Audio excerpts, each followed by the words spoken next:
இப்போ வந்து பார்த்தீங்கன்னா சமூக வலைதள கூடிய ஆளுமைகள் சந்திப்புன்னு சொல்லி நாம் தமிழ் கட்சி சார்பாகவும் தலைமை உறுப்பினர் சீமான் அண்ணன் சார்பாகவும் நடத்தப்பட்டிருக்கு. இந்த சந்திப்புக்கான காரணம் என்ன? தமிழக வெற்றி கழகம் சமூக வலைதளத்தை கையாண்ட மாதிரி அடுத்த கட்டம் நாம் தமிழ் கட்சி கையாளுறதா இருக்குதா? அதுக்கான ஒரு முன்னோட்டமா அதை எடுத்துக்கலாமா? இல்ல அப்படி சொல்ல முடியாது. ஏன்னா தமிழக வெற்றி கழகம் வர்றதுக்கு முன்னாடியே சமூக வலைதளங்கள்ல ஒரு மிக பரவலா பேசப்பட்ட கட்சினா அது நாம் தமிழர் கட்சி தான். குறிப்பா 2024 பாராளுமன்ற தேர்தல் வந்து அந்த ஒளிவாங்கி சின்னம் எங்களுக்கு கிடைச்சப்ப அதை எப்படி வேகமா பரப்பணும் அப்படின்றது இந்த நாடறிஞ்ச விஷயம். சமூக வலைதளங்களில் நாங்கள் ரொம்ப வலிமையாக இருந்தோம். ஆனால் அந்த வலிமை எப்படி இருந்துச்சுன்னா கருத்தியல் ரீதியாக கொள்கை ரீதியாக ஒரு மாதிரி கமர்ஷியலாக இல்லாமல் இருந்துச்சு. அப்போ இனி அடுத்த கட்ட நகர்வுக்கு நாங்கள் செல்லணுமோ அப்படின்ற ஒரு தாக்கம் வருது. ஏன்னா இப்போ என்னென்னா சமூக வலைதளங்களில் வந்து இப்போ ஆட்சிக்கு வந்திருக்கக்கூடிய இந்த கட்சி வந்து ரொம்ப மிக தீவிரமாக இருக்கிறாங்க. அதிலும் குறிப்பாக இவர்களால் பரப்பப்படுவது நிறைய ஃபேக் நரேட்டிவ்ஸ், அதுக்கப்புறம் ரொம்ப பொய்யான தகவல்கள், அவதூறுகள், இந்த மாதிரி. அப்போ இதெல்லாம் தகர்க்கிறதுக்கு ஒரு வலிமையான கட்டமைப்பும் ஒரு வலிமையான படையும் ஆக்கப்பூர்வமான மனிதர்களும் தேவை. அப்படிதான் வந்து நாங்கள் எல்லாருமே ஒன்றா இந்த இடத்துல குழுமி இருக்கோம். அப்போ நாங்கள் குழுமின எங்களுக்கு வந்து பெரியப்பா அறிவுரைகள் கொடுத்தாங்க. அடுத்த கட்ட பாய்ச்சலுக்கு நீங்கள் தயாராகணும், கருத்துக்களை வந்து ரொம்ப செறிவாக வைங்க, இனி வரக்கூடிய தேர்தல்கள்லாம் நமக்கு ரொம்ப சவால் மிகுந்த தேர்தல்கள். அப்போ இந்த தேர்தலில் நம்ம என்ன கருத்தை வைக்க போகிறோம், அதே போல் சமூக வலைதளங்களில் எதை பேசணும் எதை பேசக்கூடாது, எப்படி பேசணும் அப்படின்ற அறிவுரைகள்லாம் எங்களுக்கு சொன்னாங்க.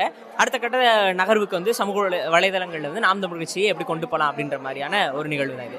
நீங்கள் கூறும்பொழுது 2024 நடந்த தேர்தல் அப்போ கொடுக்கப்பட்ட சின்னத்தை சமூக வலைதளங்கள் மூலம் பரவலாக தமிழர்களுக்கு கொண்டு போய் சேர்க்க முடிந்தது நாம் தமிழ் கட்சியோட ஐடி விங் சார்பாக. அது மிகப்பெரிய ஒரு விஷயம்.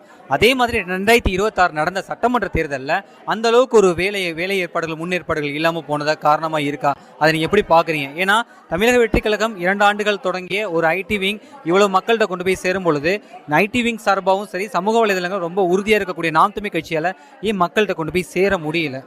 இல்லைண்ணே, நான் அதான் திருப்பி சொல்கிறேன். ரொம்ப வலிமையாக இருந்தோம் இந்த தேர்தலில் வந்து. அதாவது நான் வந்து 2016 தேர்தலிருந்து பார்த்துட்டு வரேன் நாம் தமிழ் கட்சியை. இந்த தேர்தலில் கொடுத்த உழைப்பை வந்து மற்ற தேர்தல்களுக்கு வந்து நாம் தமிழ் கட்சி கொடுத்துச்சா அப்படின்னு கேட்டால் கண்டிப்பாக இல்லை. ஏன்னா அந்த தேர்தல்களுக்குலாம் நாங்கள் 10 மடங்கு கொடுத்துருந்தோம்னா இந்த தேர்தலில் நாங்கள் 100 மடங்கு போட்டோம். ஏன்னா எல்லோருமே அங்கீகரிக்கப்பட்ட ஒரு கட்சியாக மாறினோன்னா வலிமை மிகுந்த இடத்துக்கு நாங்கள் நகருவோன்ற நம்பிக்கையில் மிகப்பெரிய உழைப்பை கொடுத்தோம். ஆனால் அந்த உழைப்பை வந்து எப்படி தாவேக்க அழகாக உடைச்சிச்சு அப்படின்னா, நாங்கள்லாம் பெய்டு லேபர்ஸ் கிடையாது. இப்போ நான் பேசிட்டு இருக்கேன்னா கல்லூரி படிக்கிறேன், என் சகோதரர் வந்து கல்லூரி படிக்கிறாங்க. அப்போ நாங்கள் கல்லூரி படிச்சுட்டு எங்களோட வேலைகளை பார்த்துட்டு கட்சி வேலையை செய்கிறோம். ஆனால் இப்போ தாவேக்காக்கு வந்து அப்படி கிடையாது. முழு நேரமாக காசு கொடுத்து இன்ஃப்ளூயன்சர்ஸ் இறக்கி பண்ணுறப்ப நாங்கள் ஒரு நாளைக்கு எங்களால் ஒரு காணொலி போட முடியும் அதிகபட்சம். ஆனால் அவங்க ஒரு நாளைக்கு 10-15 காணொலின்னு போடுறப்ப ஒன்றை காட்டிலும் 15 அதிகமாக இருக்குது. அப்போ அதை உடைக்க வேண்டிய தேவை வந்து இப்போ வந்திருக்கு அப்படின்றத நாங்கள் கருதுகிறோம். வலிமையாக வேலை செஞ்சோம், ஆனால் மக்கள் எங்களை அங்கீகரிக்கல அப்படின்றப்ப அது ஒரு சின்ன ஏமாற்றம் தான். நாங்கள் தோல்விதானே அடைஞ்சிருக்க முடியும், பின்னடைவடையில் கண்டிப்பாக முன்னேறி போகிறதுக்கான அடுத்த கட்ட நகர்வுகளை மேற்கொள்ளும். அதுக்கான ஒரு முதல் படியாக இது இருக்குது. இப்போ வந்து பார்த்தீங்கன்னா 2026 மக்கள் வந்து கள அரசியலை நிராகரித்துட்டு சினிமா அரசியலை அதிகமாக ஆதரவு கொடுக்குறதா பார்க்குறீங்களா? ஏன்னா களத்தில் தொடர்ந்து நாம் தமிழ் கட்சி தொடர்ந்து நிற்கிறாங்க. செயல்பாட்டு வரைவு மூலமாக காணொலி ஆவணமாகவே நீங்கள் பிரச்சாரம் பண்ணதை நம்ம தமிழ் மூலம் பார்க்க முடிந்தது. அதையெல்லாம் தாண்டி மக்கள் ஏன் இன்னும் சினிமா மோகத்தில் இருக்காங்க? இவங்களை விழிப்புணர்வு கொண்டு வரதுக்கு நாம் தமிழ் கட்சி எந்த மாதிரி நடவடிக்கை வருங்காலத்தில் எடுக்கிறதா இருக்கீங்க? அது அரசியல் தானே படுத்தணும். கலிய பெருமாள் தான் சொல்லுவார், மக்களை அரசியல் படுத்தாது உங்களால் ஒரு புரட்சியை வந்து ஏற்படுத்த முடியாது. அப்போ அரசியல் படுத்த வேண்டிய தேவை இருக்குன்னு நான் நம்புறேன். ஆதி காலம் தொட்டு தமிழக மக்கள்கிட்ட ஒரு கவர்ச்சி சிந்தனை இருந்துகிட்டே தான் இருக்காது. நீங்கள் நம்மளால் மறுக்கவோ மாற்றவோ முடியாது. இங்கே கட் அவுட்டுக்கு சண்டை போட்டவன் இருக்கிறான், தனிப்பட்ட திரைப்பட நடிகர்களுக்கு சண்டை போட்டவன் இருக்கிறான். அப்போ அந்த மக்களை வந்து அரசியல் படுத்தி ஒரு கொள்கைக்குள்ளே எடுத்துகிட்டு வர்றது இருக்கு இல்லையா, அதை வந்து நம்ம வந்து ஒரு 5 ஆண்டுகளில் ஒரு 10 ஆண்டுகளில் செய்யக்கூடிய விடயம் கிடையாது. அது வந்து ஒரு ரெவல்யூஷன், அது வந்து ஒரு புரட்சி. அந்த புரட்சிக்கு வந்து ஒரு மிக நீண்ட காலம் தேவைப்படுது. அப்போ அதுக்கான வளர்ச்சி கட்டத்தில் தான் இப்போ நாம் தமிழர் கட்சி இருக்குன்னு நினைக்கிறேன். இப்போ நீங்கள் பார்த்தீங்கன்னா இப்போ திமுகவோட வாக்குகள் சரிஞ்சிருக்கு. அதாவது இவங்க சொன்ன உண்மை தொண்டர்களோட வாக்குகள் சரிஞ்சு போயிருச்சு. எந்த உண்மை தொண்டர்களோட வாக்கும் திமுகவுக்கு பதிவானுச்சா அப்படின்னு கேட்டால் கண்டிப்பாக கிடையாது. அவங்க காசு கொடுத்தாங்க போட்டாங்க, அப்படிதான். ஆனால் நாம் தமிழர் கட்சி காசே கொடுக்கலனாலும் இவ்வளோ பெரிய கவர்ச்சி புயல், இது வந்து ஒரு டிசாஸ்டர், இது வந்து ஒரு பேரிடர். ஆனால் இப்பயும் கூட 20 லட்சம் பேர் நம்பி வாக்கு செலுத்திருக்காங்கன்னா அதுதான் அரசியல்படுத்தப்பட்ட மக்கள் அப்படின்னு சொல்கிறோம். அப்போ அந்த 20 லட்சத்தை இன்னும் ஒரு அதிகபட்சம் ஒரு 80 லட்சம் 40 லட்சமாக நமக்கு மாற்ற வேண்டிய கட்டாயத்தில் இருக்கும். அப்படின்றப்ப அதில் இந்த சமூக வலைதளம் வந்து ஒரு மிகப்பெரிய தாக்கத்தை வந்து இருக்குது. இப்போ கெட்டதே இப்போ தாவேக்கா வந்து பண்ணுறதே ஃபேக் நரேட்டிவ்னு தெரியும், அவதூறு பரப்புறான்னு தெரியும். அவன் சொல்கிறது ஃபுல்லாமே வந்து ஒரு சினிமேட்டிக்காக இருக்குது. விஜய் வந்து நடனம் ஆடுறத போடுறேன். அப்போ நேர்த்தியான கருத்துக்களுக்கு சமூக வலைதளத்தில் இடம் இருக்குது. அப்படின்றப்ப நாங்கள் கருத்தியில் பேசுகிறோம், கொள்கையை பேசுகிறோம், அரசியல் என்னென்னு பேசுகிறோம், பொருளாதாரம்னா என்னென்னு பேசுகிறோம். அப்போ எங்களுக்கு சமூக வலைதளத்தில் ஒரு இடம் இருக்கு இல்லையா, அந்த இடத்த இன்னும் வேகமாக நாங்கள் கொண்டு நகர்த்தி செல்லணுன்ற தேவை இருக்குது. அதனால் இனி புதிய பாய்ச்சலுக்கு நாங்கள் தயாராகும். என்றைக்கும் நாம் தமிழர் கட்சி வந்து பின்னடைவடையாது. தோல்வி வேணா இருக்குமே ஒழிய பின்னடைவடையாது. களத்தில் முன்னோக்கி நாங்கள் பாய்வோம். இனி மக்கள் போராட்டம் ஒன்றுனா தமிழ்நாட்டில் எல்லா மக்களும் தேடக்கூடிய முதன்மை கட்சியாக நாம் தமிழர் கட்சி தான் இருக்குது. திமுக கிட்ட போக மாட்டாங்க, அதிமுக கிட்ட போக மாட்டாங்க, தமிழக வெற்றி கழகத்திட்ட அது ஆளுங்கட்சி. ஆனால் நாம் தமிழர் கட்சி தேடுவாங்க. நாம் தமிழ் கட்சி பிள்ளைங்க வந்து ஒரு போராட்டத்தை கையில் எடுக்கிறாங்கன்னா அது கண்டிப்பாக தீர்வு காணுவாங்க அப்படின்னு. அந்த வகையில் நாம் தமிழர் கட்சி இன்னும் மக்கள் கிட்ட இருக்கு, இன்னும் அதிகமாக கொண்டு சேர்க்க வேண்டிய தேவை இருக்கு. தமிழக வெற்றி கழகம் ஒரு கட்சியை பார்க்கும்போது தொடர்ந்து அரசு பள்ளி மாணவர்கள்ட்ட அதிகமாக போய் தன்னோட கட்சியோட நிலைப்பாடுகள், கட்சியோட பெயர், தலைவரை பற்றின ஒரு மாணவர்கள்ட்ட ஒரு பரவலாக செய்திகள் பரப்பப்படுறதை பார்க்க முடியுது. எடுத்துக்காட்டு சொல்ல போனால் அவரோட கொடிக்கம்பு ஊன்றதுலேருந்து கிரவுண்டில் விஜய் அவரோட முகப்படம் வரைகிற வரைக்கும் நிறைய நிகழ்வுகள் நம்மளால பார்க்க முடியுது. சினிமா பாடல் முதற்கொண்டு பள்ளி வளாகத்துக்குள்ளே பாடப்படுது. இதை நீங்கள் எப்படி பார்க்குறீங்க? இவங்களோட நோக்கம் என்னவா இருக்கும்? இது வந்து பள்ளி கல்வித்துறையோட கேவலமான லட்சணம்னு தான் சொல்லணும். ராஜ்மோகன் வந்து பெரிய ஆள் மாதிரி பேசுவார், பெரிய ஆளுமை மாதிரி பேசுவார். பள்ளிக்கூடங்கள் இந்த நிலைமையில தானே இருக்கு. எந்த இதுவரைக்கும் அமைந்த அரசுகளோட நலத்திட்ட உதவிகளை தாண்டி பள்ளிக்கூடத்துக்கு அரசியல் வந்து வரவே கிடையாது.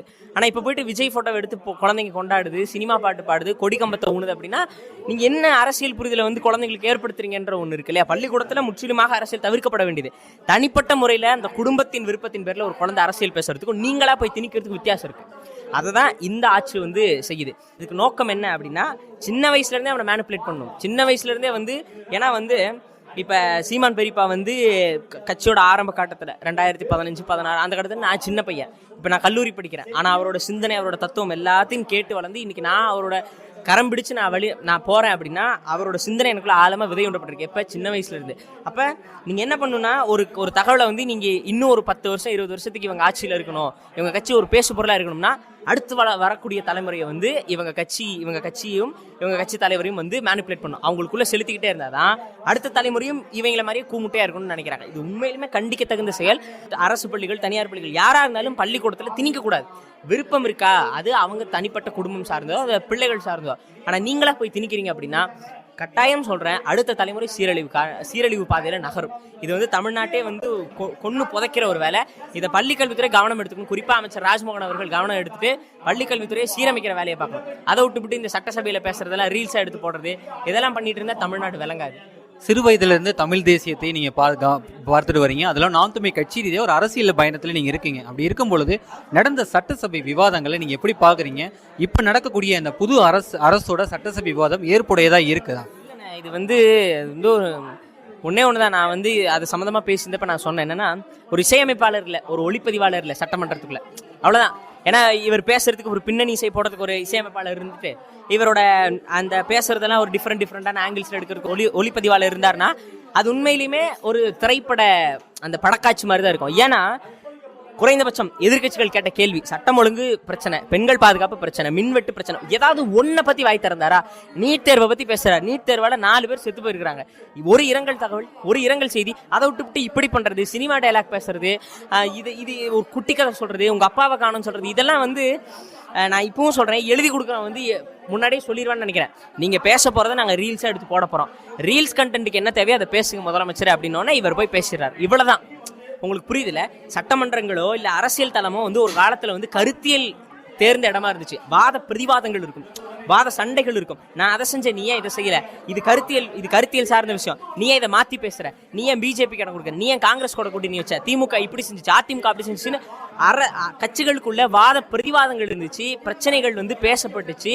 ஆனா இன்னைக்கு சட்டமன்றம் அப்படி இருக்கான்னு கேட்டா கண்டிப்பா கிடையாது. நிதியமைச்சருக்கு தமிழே தெரியல, அவர் போய் சட்டமன்றத்தில் என்ன பேசுவார்னு நினைக்கிறீங்க? இதுவரைக்கும் சட்டமன்ற உறுப்பினர்கள் தன் தொகுதி சார்ந்து என்ன வளர்ச்சி திட்டங்களை வந்து இந்த 40 நாளுக்குள்ள எடுத்துருக்காங்க அப்படின்னு ஒண்ணு கேட்ட அவகாசம் கேட்கறாங்க. இதெல்லாம் வந்து உண்மையிலுமே வந்து சர்க்கஸ் கூடார மாதிரி சட்டமன்றம் மாறி போச்சு.